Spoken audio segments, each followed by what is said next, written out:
அதுக்கப்புறம் ஏசப்பா ஜனங்களே அனுப்பி விட்டாங்க. சீசர்கள் மட்டும் ஏசப்பா கூட இருக்காங்க. அப்போ சீசர்கள் ஏசப்பா கிட்ட இந்த ஊமை குறித்து எங்களுக்கு விலைக்கு சொல்லுங்கன்னு சொல்லி கேட்குறாங்க. அப்போ ஏசப்பா சீசர்கள்ட்ட சொல்கிறாங்க, தேவனுடைய ராஜ்யத்தின் ரகசியத்தை அறியும்படிக்கு உங்களுக்கு அருளப்பட்டிருக்கு. ஆனால் புறம்பே இருக்கிறவர்களுக்கு இது எல்லாமே அவங்களுக்கு ஊமையாக தான் சொல்லப்படுது.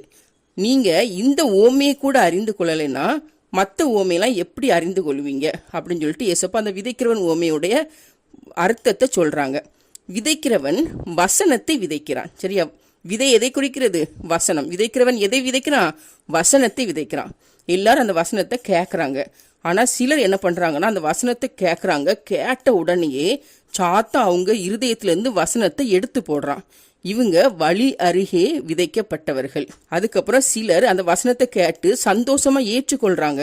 ஆனா அவங்க தங்களுக்குள்ளே வேர் கொள்ளாததுனால கொஞ்ச காலம்தான் அவங்களால வசனத்துல நிலைத்திருக்க முடியும். ஆனா உபத்திரவம் துன்பம் இதெல்லாம் வந்த உடனே அவங்க சோர்ந்து போறாங்க, இடர் அடைகிறாங்க.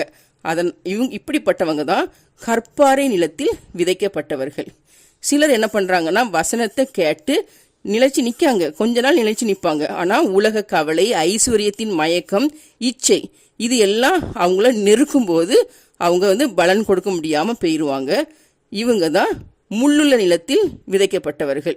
சிலர் என்ன பண்ணுறாங்கன்னா வசனத்தை கேட்டு அதை ஏற்றுக்கொண்டு 30, 60, 100 பலன் கொடுக்குறாங்க.